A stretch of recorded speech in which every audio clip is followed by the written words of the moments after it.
much, Mamta ji, for accepting our invitation and joining us in club meeting today. So thank you so much for being our guest today. पहले तो मैं आप सभी का धन्यवाद देना चाहूँगी कि आप लोग सब मुझे सुनने आए। सबसे बड़ी प्रॉब्लम आजकल क्या है पता है कि सबसे पहले तो आपको सुनने वाले ही नहीं मिलते हैं। अगर आपको कोई सुनने के लिए तैयार है तो मैं आप सभी का बहुत ही शुक्रगुजार हूँ कि आप लोगों ने मुझे यहाँ बुलाया और आप सभी से रूबरू होने का मुझे मौका मिला। Alright, so thank you so much, Mamta ji, once again. So before we start talking about the radio, what are your views and the presentation style of contemporary RJs? We would like to know more about you first, like how this journey of radio began. Because we were just going through your profile, we learned that you were an earlier educationalist, not a radio jockey or an RJ. So how it all became, how you landed up into the radio industry? विदित, सबसे पहले तो मैं ये बोलना चाहूँगी कि मैं अपने आप को रेडियो जॉकी बोलती हूँ। I am not radio jockey वो हैं जो कॉमर्शियल में आरजे कार्तिक हैं, आरजे सचिन हैं, ये सब रेडियो जॉकी हैं। आई डोंट नो कि आप लोगों की नज़र में रेडियो जॉकी की क्या परिभाषा है, बट हाँ, मैं इस फील्ड में आई थी बेसिकली कम्युनिटी वर्क के लिए, क्योंकि मुझे कहीं ना कहीं कम्युनिटी से जुड़ना था। And I was typical house wife 10 years। बहुत छोटी उम्र में मेरी शादी हो गई थी। I am from Jodhpur. 20 साल की, क्योंकि I am eldest one, we are 4 sisters, business family. और जोधपुर में शायद जब मैं उस टाइम पढ़ रही थी इन 97, 98, उस समय बहुत जल्दी शादी कर देते, मतलब 18-19 साल के होने के बाद तो बोल ही देते थे भैया बेटी बड़ी हो रही है, शादी कर दो, घर में दादा दादी। तो 20 साल की उम्र में मेरी शादी हो गई थी, 21 साल की उम्र में बेटा हो गया, 23 साल की उम्र में बेटी हो गई। सोचा नहीं था कि घर से कभी निकल कर कुछ कर पाऊंगी। देन मेरे फादर इन लॉ ने भी मेरी काफ़ी हेल्प की मुझे पढ़ाने में, आगे उन्होंने पढ़ाने में। In age of 35 I started my study. मैंने बीएड किया, एमएड किया, उसके बाद मैंने टीचिंग जॉब स्टार्ट की। बट एक मैं अपने बचपन का किस्सा बताना चाहूँगी। एक सपना ज़रूर था जब मैं सलमा सुल्तान को या ये जो न्यूज़ एंकर्स थे इनको देखती थी टीवी पर।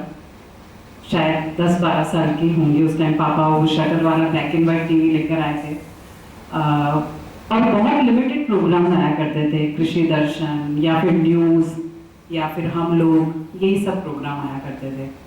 उस टाइम कहीं ना कहीं जहन में एक ज़रूर ये था विदित कि क्या मैं ऐसा कर सकती हूँ कभी, मुझे भी ऐसा बनना है, मुझे भी ऐसा बोलना है। लेकिन वो सपना उस टाइम एक सपना था। लेकिन मैं सबको ये कहना चाहूँगी कि मुझे ऐसा लगता है कि हम जो यूनिवर्स में कभी भी कुछ भी अच्छा बोलते हैं ना, तो वो एक दिन ज़रूर पूरा होता है।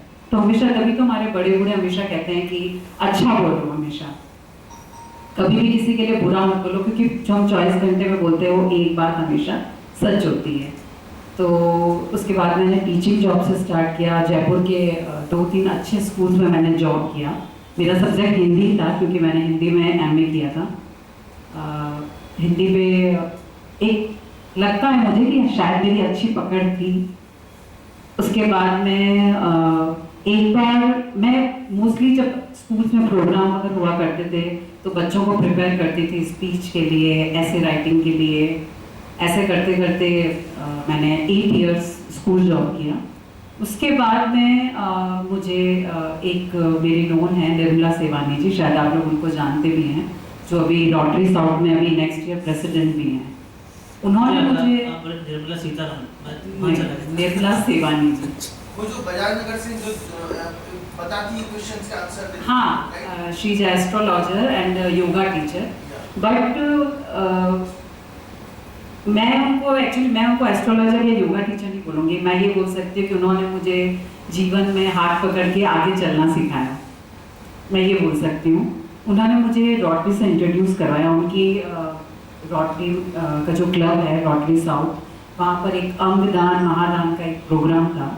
तो उन्होंने मुझे बोला कि ममता, हमारा जो एंकरिंग करने वाले हैं, जो हॉस्ट है, वो एकदम से उनके घर में कुछ प्रॉब्लम हो गई तो वो नहीं आ रहे, तो तुम आ जाओ, मेरे पास स्क्रिप्ट लिखी है, सिर्फ तुम्हें देख के बोलना है। तो मैंने बोला 1 घंटे के अंदर मेरे लिए पॉसिबल नहीं होगा ना, मैं तो टीचिंग करती हूँ, मैं कैसे करूँगी। बोले नहीं नहीं तुम आ जाओ। वहाँ मैं उस दिन रोटरी क्लब में जब मैं वहाँ गई थी उनके प्रोग्राम में, मुझे पता चला कि किस तरह से लोग सोशल वर्क करते हैं, किस तरह के ऑर्गेनाइजेशन होते हैं। मैं सिर्फ घर से स्कूल, स्कूल से घर, बस मेरी यही लाइफ थी। उस दिन जब मैंने वहाँ पर प्रोग्राम होस्ट किया, शायद बहुत अच्छा नहीं किया होगा, ठीक ठाक ही किया होगा मेरे हिसाब से। तो वहाँ पर जो हमारे जो रेडियो के ऑनर हैं डॉक्टर अशोक गुप्ता भी वहाँ पर मौजूद थे उस समय पर। उन्होंने मुझे अपना कार्ड दिया, बोले क्या करते हो? मैंने कहा मैं सर टीचिंग करती हूँ। तो बोलते मेरा भी स्कूल है। तो मैंने कहा मैं जानती हूँ आपका IAS स्कूल है, सभी लोग जानते हैं, तो मैं कभी लगे तो आ जाना। लेकिन क्योंकि मैं MPS में थी तो मुझे लगा नहीं, क्योंकि मुझे वहाँ अच्छा ग्रेड मिल रखा था, मेरा अच्छा जॉब चल रहा था, तो मुझे लगा क्यों स्विच करना है, मैंने सोचा नहीं कि मुझे स्विच करना चाहिए। फिर अचानक एक दिन मेरी मदर की तबीयत काफ़ी ख़राब हो गई थी, उनका ऑपरेशन होना था। तो मैंने एप्लीकेशन दी, क्योंकि I don't have a brother and I am eldest one, तो मुझे लगता है अपने माता पिता के प्रति भी हमारी बहुत जिम्मेदारी बनती है। तो मैंने एप्लीकेशन दी कि मुझे लीव चाहिए, तो उन्होंने मना कर दिया, नहीं पॉसिबल नहीं है लीव, इतना टाइम कि हम नहीं दे सकते हैं ये वो। तो पता नहीं मुझे क्या हो, मैंने अपना रिज़ाइन दे दिया और मैं जोधपुर चली गई अपनी मदर के पास। अपनी मदर का जो भी था, उनका ऑपरेशन हुआ, जो मैं कर सकती थी मैंने अपने बिहाफ पे किया। जब मैं वापस आ गई, कुछ दिन घर पे बैठी, फिर मुझे अचानक से याद आया कि हाँ, मुझे डॉक्टर अशोक गुप्ता ने अपना एक कार्ड दिया था, वो कार्ड भी मेरे से गुम गया था। तो मैं सीधा ही स्कूल चली गई थी और वहाँ पर जाके मैंने बोला कि मैं ऐसा ऐसा है, सर से मिली थी। मुझे नहीं पता था कि इतने टाइम बाद इतने बड़े जो लोग होते हैं उन लोगों को याद भी रहता है कि कोई लोग हमसे मिला होगा। देन उन्होंने मुझे बुलाया, फिर इंटरव्यू हुआ, क्या करती हो? मैंने बोला ऐसे लिखती हूँ। उन्होंने मेरा रिज्यूमे देखा, तो बोला टीचिंग क्यों करनी है? मैंने कहा मैं यही करती आई, मुझे और कुछ नहीं आता। तो बोलते हैं कि तुम्हें पता है व्हाट इज़ कम्युनिटी रेडियो? मैंने कहा no, I really don't know कि कम्युनिटी रेडियो क्या होता है। तो उन्होंने मुझे बताया कि कम्युनिटी क्या होता है। जो कम्युनिटी रेडियो होते हैं वो सिर्फ NGO या इंस्टीट्यूशन को ही अलॉट होते हैं, और वो लोग कम्युनिटी के लिए या अपने इंस्टीट्यूशन के लिए काम करते हैं। तो मैंने बोला अच्छा, तुम्हें पता है जयपुर में भी कम्युनिटी रेडियो है? मैंने कहा हाँ, शायद वनस्थली में। बोले नहीं, वनस्थली से पहले मेरे पास है। देन ही सेड कि रेडियो 7 है और मैं चाहता हूँ कि तुम रेडियो 7 संभालो। तो मैंने कहा सर मुझे ABCD भी नहीं आती है ना, मुझे मेरे पास कोई डिग्री है मास कम्युनिकेशन की, और it's really very difficult for me. तो ही सेड चलो 7-8 दिन जाके देखो तुम्हें अगर अच्छा लगे तो। जब मैं वहाँ गई तो प्रॉपर सेटअप, माइक, स्टूडियो, अच्छा ही लगता है देखकर।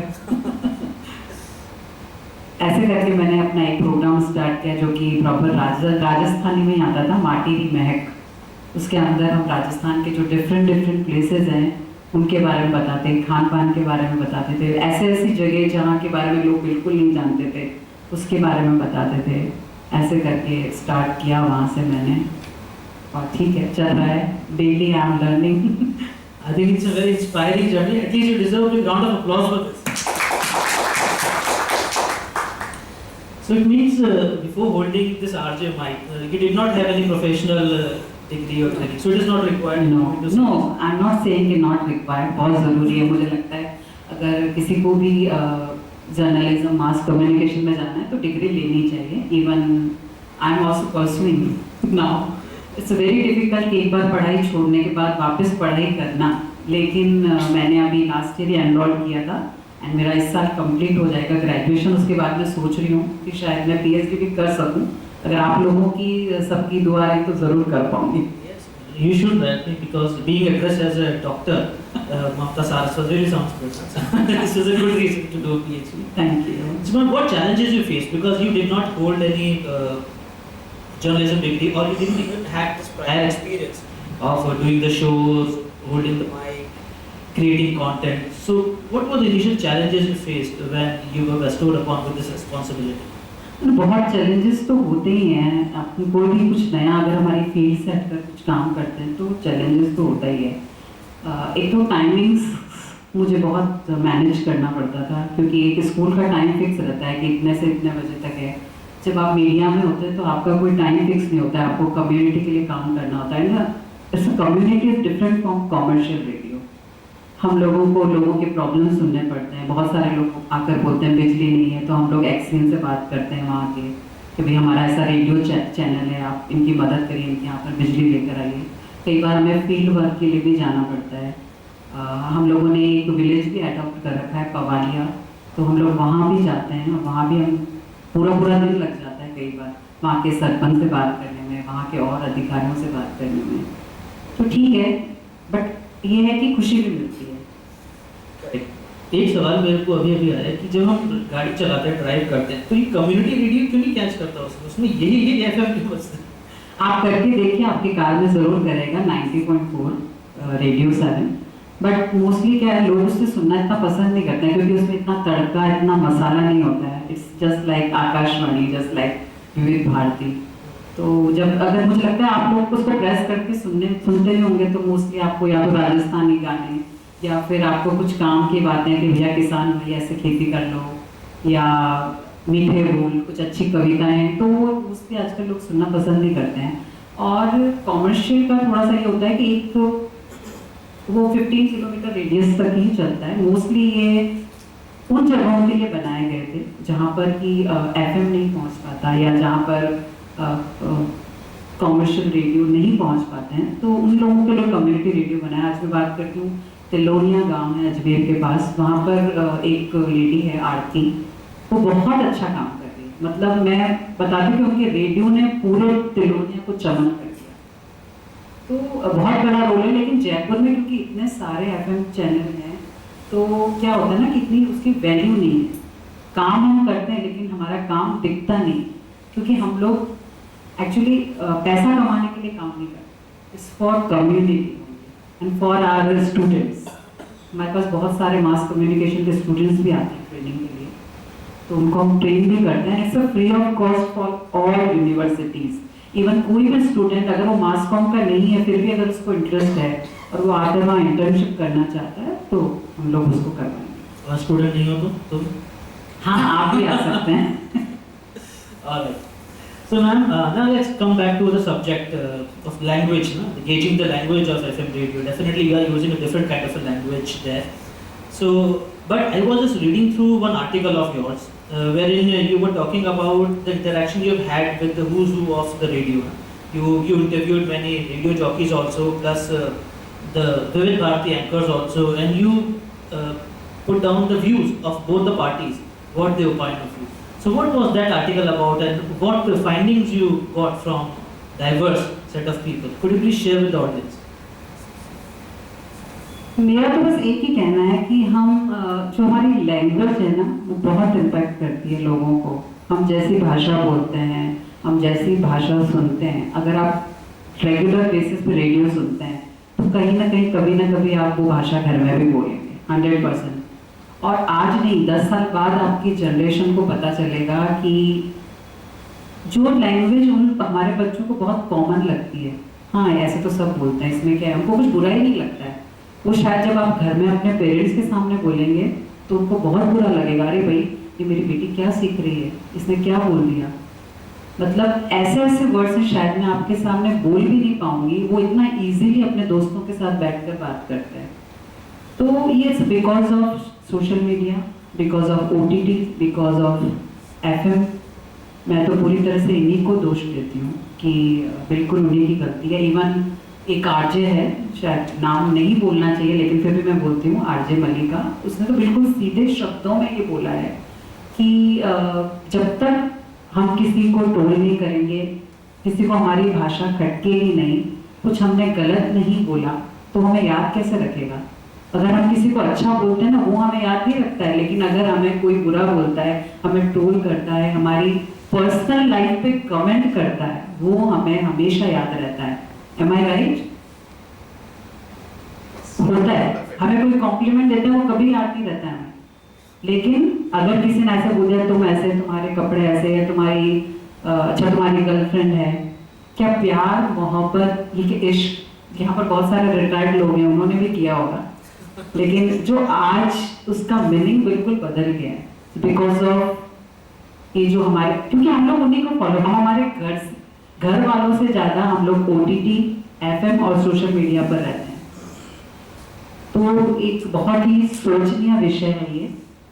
इसके बाद में विविध भारती है, अपना जो आकाशवाणी के भी मैंने बहुत सारे, इवन FM में भी ऐसे बहुत सारे अच्छे अनाउंसर हैं, आरजेज हैं जो कभी भी बुरी भाषा का प्रयोग नहीं करते हैं, लेकिन वो बहुत फेमस है।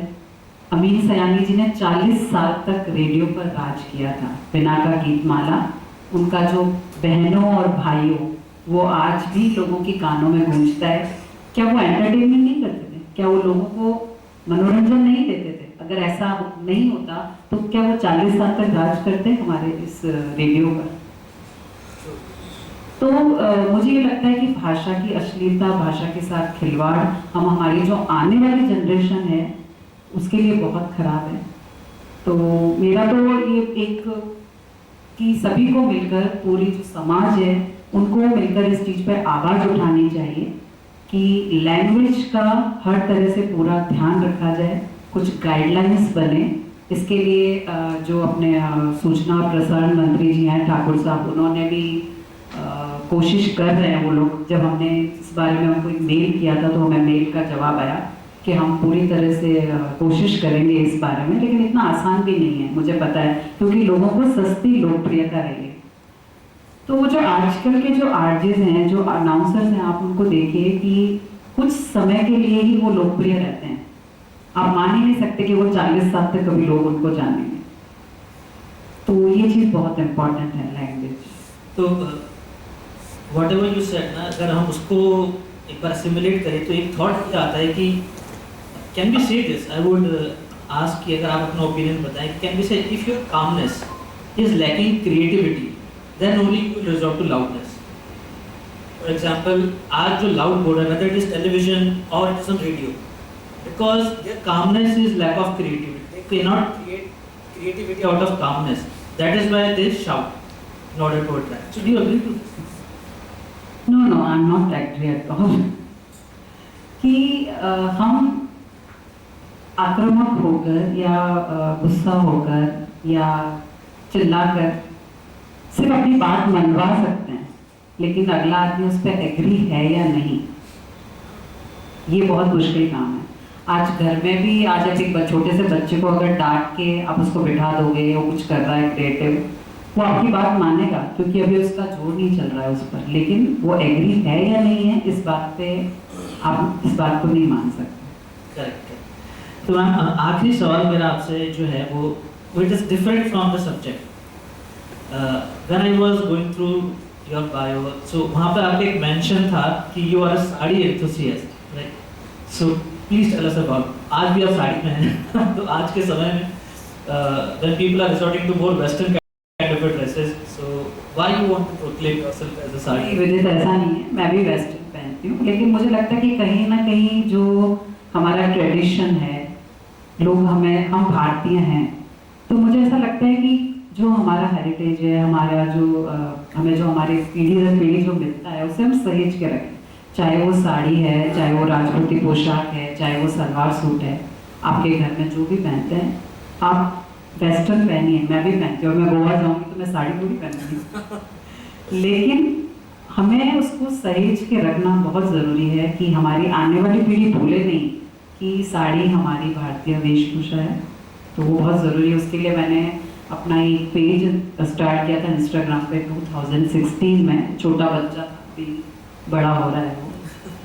तो जो हैंडलूम है, वीवर्स है, लोकल आर्टिसंस है, और उनकी हालत बहुत ख़राब है। जो लोग यहाँ के जो लोग, जैसे दाबू प्रिंट पे काम होता है, अजरक प्रिंट पे काम होता है, हैंड ब्लॉग्स हैं, ये सब धीरे धीरे अगर हम उनको प्रमोट नहीं करेंगे या हम उनकी सहायता नहीं करेंगे तो धीरे धीरे लुप्त होता जाएगा। तो इसीलिए मैंने अपना ये पेज स्टार्ट किया था और चल रहा है। Indeed, and many congratulations. At least you have become a brand ambassador for sari. मैं आप लोगों के साथ शेयर करना चाहती हूँ कि हम चाहे कितने भी बड़े बन जाएं, हम्बल रहना बहुत ज़रूरी है। मैंने बहुत सारे लोगों के इंटरव्यूज़ किए हैं। आशुतोष राणा जी हैं उसमें, गुलाबो सपेरा जी हैं, कबड्डी प्लेयर जो अपने क्या नाम है, जिन पिंक पैंथर, हुडा, दीपक हुडा, इनके मैंने इंटरव्यू किए थे। हर आदमी से आप कुछ ना कुछ सीख सकते हो, चाहे वो आपसे छोटा है चाहे आपको बड़ा है। शायद वो इसीलिए शिखर पर है क्योंकि उनमें कुछ ना कुछ काबिलियत है। लेकिन मैं जो सबसे ज़्यादा इम्प्रेस हुई वो मैं हुई गुलाबो जी से। वो बंदी कभी स्कूल नहीं गई है, एक दिन भी वो स्कूल नहीं गई है, और उनको पद्मश्री से नवाजा गया। उनके घर में बेटियों को होते ही गाड़ दिया जाता था, बट वो बच गई और उन्होंने जो नाम कमाया आज बिना स्कूल गए।